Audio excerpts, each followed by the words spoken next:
Hello guys, स्वागत है आपका हमारे इस चैनल में जिसका नाम है फिजिक्स ही तो है। It's simple and easy. I hope कि आपने पुराने एरर्स के बेसिक का सारी की सारी वीडियोस देख ली होंगी। अब हम उसके आगे एग्ज़ाम में कंपटीशन में किस तरह से न्यूमेरिकल्स आते हैं उनके टाइप्स देखेंगे।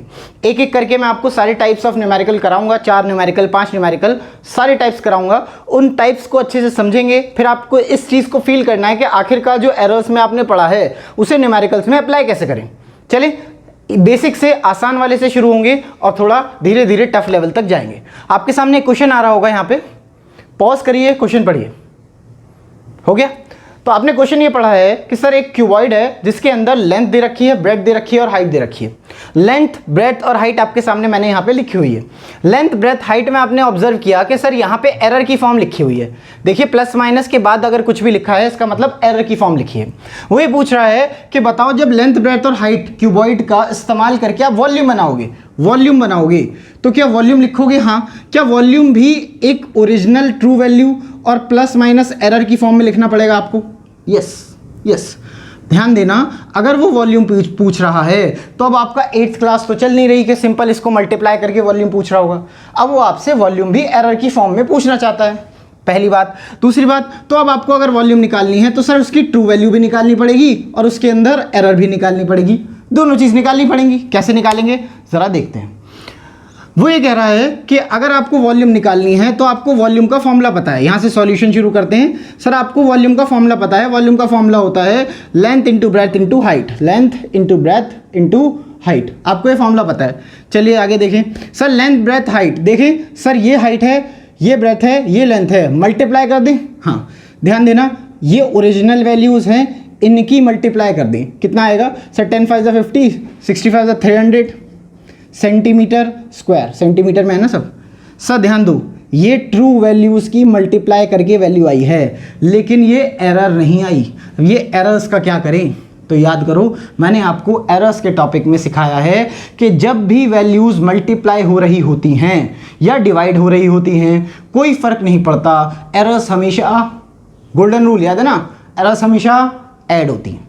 एरर हमेशा ऐड होती है। फ़र्क ये है कि सर ये जो एरर सामने लिखी है ना, ये ऐड नहीं होंगी।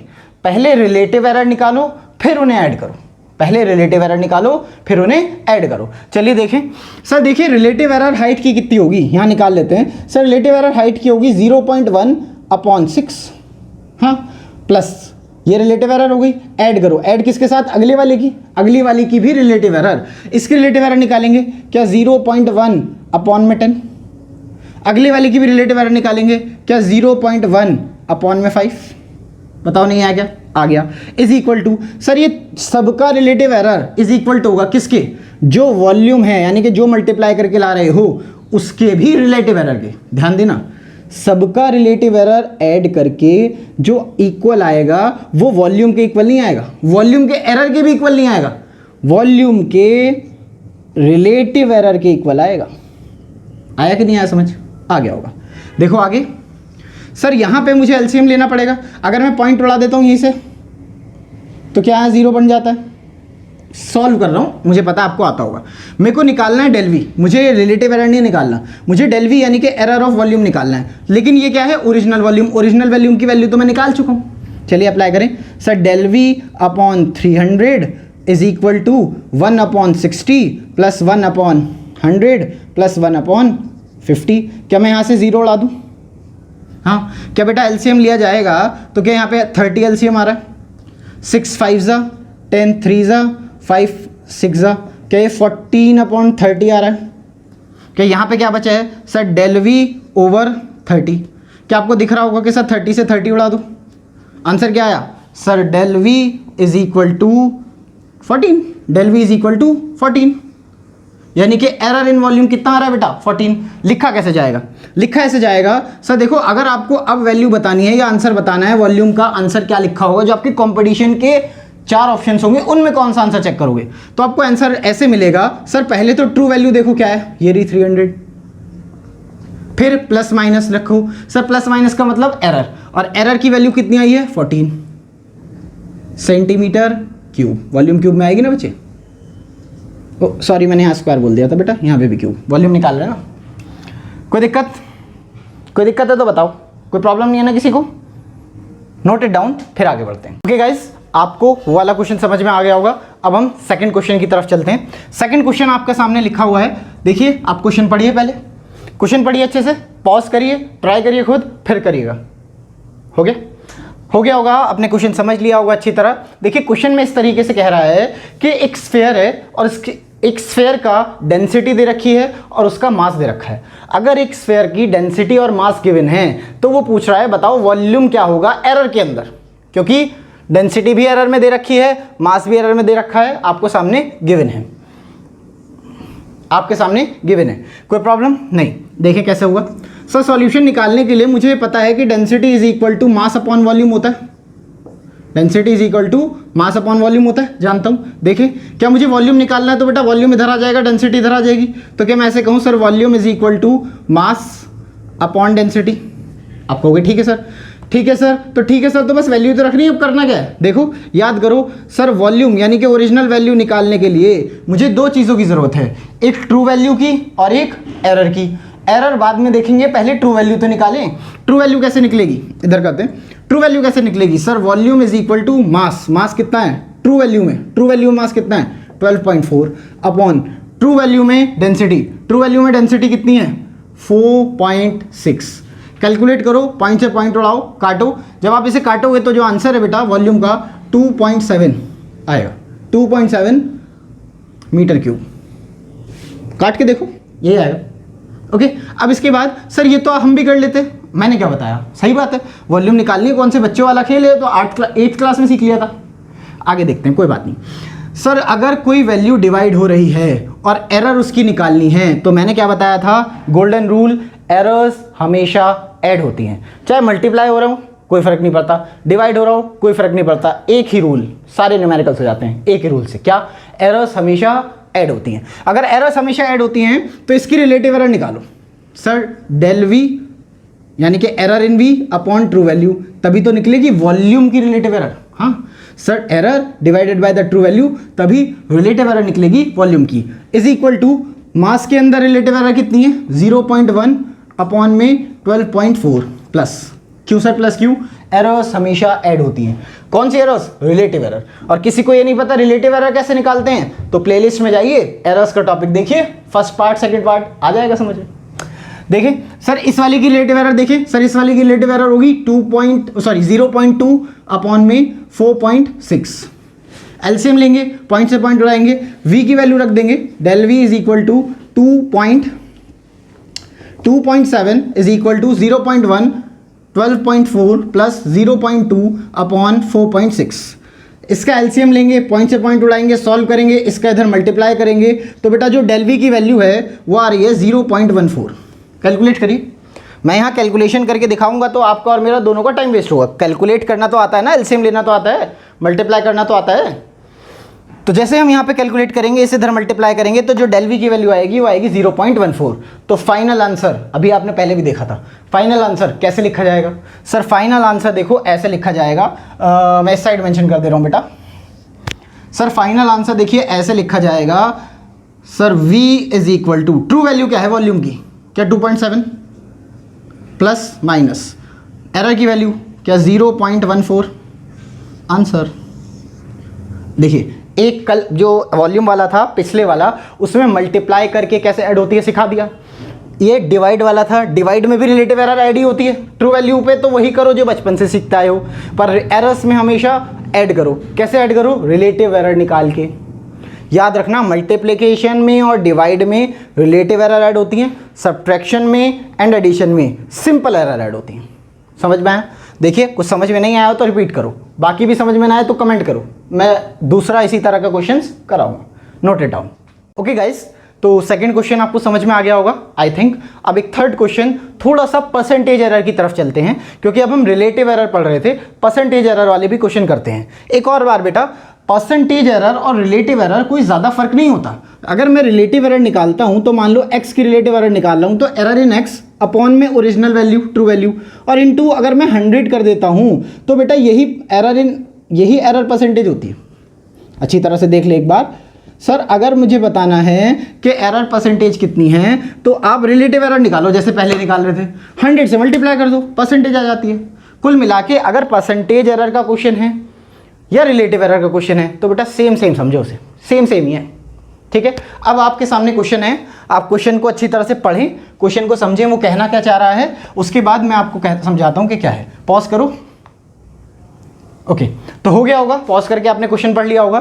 तो क्वेश्चन में ये कह रहा है कि सर एक पेंडुलम है, पेंडुलम मैंने अपनी सेकंड क्लास में या थर्ड क्लास में समझाया था आपको, एक पेंडुलम है और वो पेंडुलम लेफ्ट टू राइट घूम रहा है, और जो उसका टाइम पीरियड है यानी कि कितनी देर में एक चक्कर कंप्लीट करेगा, उसका जो टाइम पीरियड है उसके अंदर एरर आएगी। क्यों आएगी एरर? सर देखो, लेंथ में भी एरर है कुछ ±1%, स्मॉल जी में भी एरर है ±2%, दोनों में अगर एरर है तो जो टाइम पीरियड है उसमें भी तो एरर आएगी।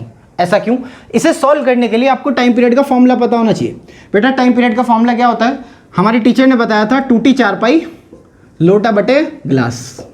मतलब सर देखो 4 पाई होती है ना, उसको तोड़ दो 2t, तो ये 2 पाई बचा, 2t 4 पाई लोटा L और बटे ग्लास। हमारे तो ऐसे ही याद है, मैं बार बार भूल जाता था तो मेरे सर ने मेरे को ऐसे याद कराया था। तो आप चाहो तो ऐसे याद करो, नहीं तो डायरेक्ट याद कर लो। t इज इक्वल टू यानी कि time period of a simple pendulum का फॉर्मूला होता है 2 पाई √L/g।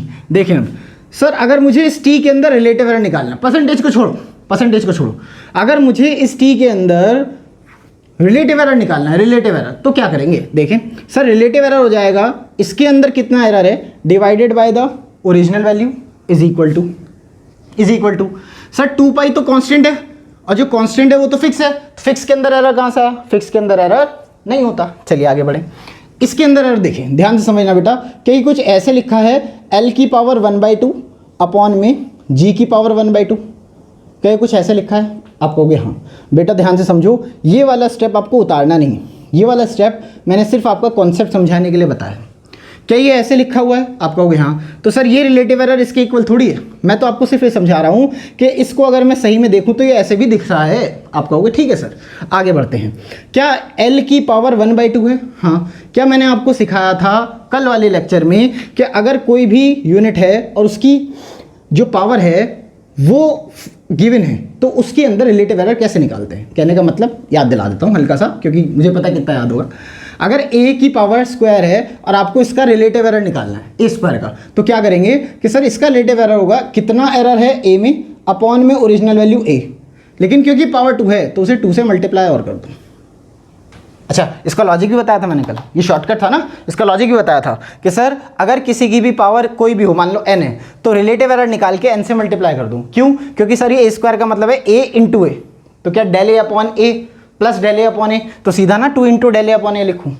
शॉर्टकट बन गया था कि सर अगर किसी की पावर कुछ भी हो तो उसकी पावर को ले आओ मल्टीप्लाई में और रिलेटिव एरर निकाल लो। चलिए देखें क्या कह रहा हूँ, ध्यान से समझना। ये लाइन सिर्फ आपको समझाने के लिए, असली में लाइन आपकी ये है कि sir error in t upon में t इज इक्वल टू होगा, इसके अंदर कितनी रिलेटिव एरर होगी? डेल L अपॉन में L, यही होगी रिलेटिव एरर। हाँ ठीक है। अच्छा, क्या इसकी पावर 1/2 है? हाँ, तो क्या बेटा 1/2 से मल्टीप्लाई भी करना पड़ेगा। हाँ, आगे देखें, अपॉन में जी क्या डिवाइड हो रहा है। अब बेटा अभी मैंने सीखा था चाहे मल्टीप्लाई हो चाहे डिवाइड हो, कुछ भी हो, रिलेटिव एरर हमेशा ऐड होती हैं। डिवाइड हो मल्टीप्लाई कुछ भी हो, एरर हमेशा ऐड होती हैं। तो बेटा ऐड यानी कि प्लस, इसका रिलेटिव एरर क्या बेटा पावर 1/2 है तो बाहर आ जाएगी, डेल्टा जी अपॉन में ओरिजिनल जी। नहीं आया समझ? आ गया। सर ये तो रिलेटिव एरर निकाल दिया आपने, हमें तो परसेंटेज एरर पूछा है और कुछ गिवन भी नहीं है।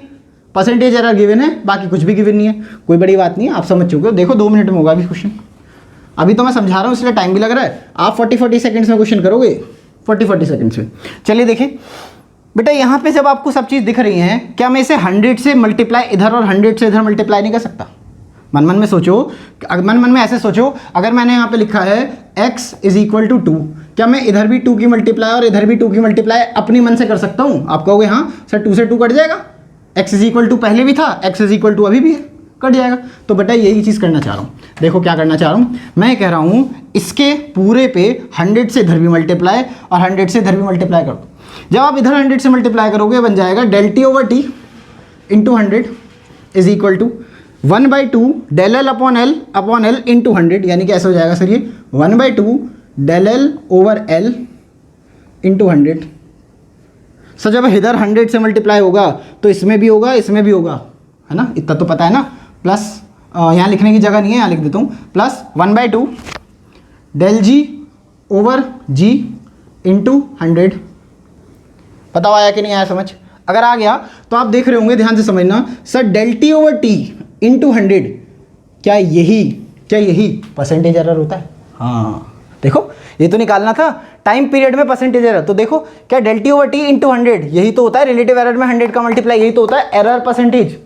हाँ तो देखो sir del T over T को मैं ऐसे लिख सकता हूँ, इस पूरे को मैं ऐसे लिख सकता हूँ एरर परसेंटेज, ठीक है, परसेंटेज एरर कह लो, एक ही बात है। आगे सर 1/2 अपनी जगह, क्या del L over L into 100, क्या यही परसेंटेज एरर एल होता है? अरे यार अभी तो पढ़ा था, रिलेटिव एरर को 100 से मल्टीप्लाई कर दो वही परसेंटेज एरर होता है। अच्छा ये परसेंटेज एरर किसके अंदर? एल के अंदर ना, एल के अंदर परसेंटेज एरर तो गिवन है शायद, ये है ना 2%। अरे नहीं सर कैसी बातें कर रहे हो, ये है ऊपर वाला एल, सही तो है। क्या कहने का मतलब ये है कि लेंथ का परसेंटेज एरर गिवन है 1, नहीं आया समझ? आ गया, चलिए आगे देखें, प्लस 1/2, क्या इसमें मुझे अब बोलने की ज़रूरत नहीं है, आप ही समझ पा रहे होंगे, ये एक्सेलरेशन ड्यू टू ग्रेविटी का परसेंटेज एरर है जिसकी वैल्यू गिवन है।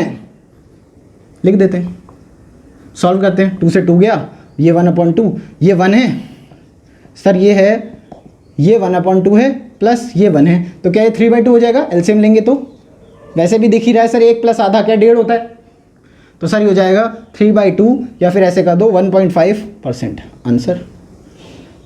ओके गाइज, तो आपने थर्ड क्वेश्चन अच्छी तरह से समझ लिया होगा जिसके अंदर हल्का सा परसेंटेज एरर के बारे में हमने बात करी। Now the last question of this type, उसके बाद नया टॉपिक शुरू करेंगे, नया टाइप शुरू करेंगे। अभी हमें ये देख रहे हैं कि आपको x = a³ दे रखा है, ये x का फॉर्मूला दे रखा है, या ये कहो x का एक इक्वेशन दे रखी है, कुछ इसके अलावा नहीं दिया, सिर्फ इतना पूछा है x के अंदर फ्रैक्शनल एरर बताओ। अब ये फ्रैक्शनल एरर क्या होता है, कल ही समझाया था बेटा, रिलेटिव एरर का एक और नाम फ्रैक्शनल एरर है। कोई कह रहा है रिलेटिव एरर निकालो और कोई कह रहा है फ्रैक्शनल एरर निकालो, बात एक ही है, कोई मतलब एग्जामिनर। आगे देखें निकालेंगे कैसे। सर मैं जानता हूं कि x का रिलेटिव एरर निकालना है, तो डेल x ओवर x, यही तो होता है relative error, is equal to हो जाएगा, अच्छा यही निकालना है, बस यही निकालना है, इज इक्वल टू हो जाएगा सर ए का क्यूब है कि ए अकेला है? सर ए का क्यूब है, ए का क्यूब है तो याद करो मैंने पढ़ा है, अगर किसी की पावर जो होती है वो मल्टीप्लाई में आ जाती है और इनटू रिलेटिव एरर ऑफ ए। कैसे निकलेगा relative error of A? Error of A divided by original value. बस बताओ समझ में आया कि नहीं आया? ऐसा एक क्वेश्चन एनसीईआरटी में है, वहाँ ए की जगह एल होगा, बी की जगह कुछ और होगा, पर है इसी तरीके का, एनसीईआरटी में एग्जाम्पल है, उसे भी आपको सॉल्व करना है एज अ होमवर्क। अब इसे देखें, सर 3 आ गया मल्टीप्लाई में, इसका रिलेटिव आ गया डेल ए ओवर ए। आगे देखें मल्टीप्लाई में भी, भाई ए क्यूब के मल्टीप्लाई में है ना, भी याद करिए मल्टीप्लाई में, चाहे मल्टीप्लाई में हो चाहे डिवाइड में, कुछ भी हो, एरर्स हमेशा ऐड होती हैं, गोल्डन रूल, एक ही रूल है बस, एरर्स हमेशा ऐड होती हैं। तो यहाँ पे प्लस लगा दूँ, बी की जगह क्या, डेल्टा बी ओवर बी, इसकी एरर क्या होगी, डेल्टा बी ओवर बी। आगे देखें प्लस सी की बात कर रहे हैं, सर प्लस क्यों लगाया आपने, सी तो डिवाइड में, रिलेटिव एरर हमेशा ऐड होती हैं। देखिए सर सी की वैल्यू क्या होगी, क्या डेल्टा सी ओवर सी, है ना, प्लस सर प्लस क्यों, डी तो डिवाइड में है, एरर्स हमेशा ऐड होती हैं। क्या डी की पावर स्क्वायर है तो बेटा पावर मल्टीप्लाई में आ जाएगी, क्या डेल्टा डी ओवर डी, नहीं है समझ, आ गया होगा। This is the final answer. आप कहोगे सर ये बड़ा अजीब गजीब सा आंसर है, तो एक अच्छा सा नहीं लग रहा, अच्छा सा लगने से क्या होता है, मार्क्स से मतलब, आंसर यही है, बस यही निकालना था। हमें क्या है, हमें क्या, ऐसे ही एग्जाम में क्वेश्चंस आते हैं, आपके बोर्ड में आते हैं ऐसे, खास करके आईआईटी में आएगा, नीट में आएगा, तो बस इसमें वैल्यूज दे देंगे। ओके तो मैंने एरर्स के जो अलग अलग टाइप के क्वेश्चंस होते हैं वो करा दिए हैं।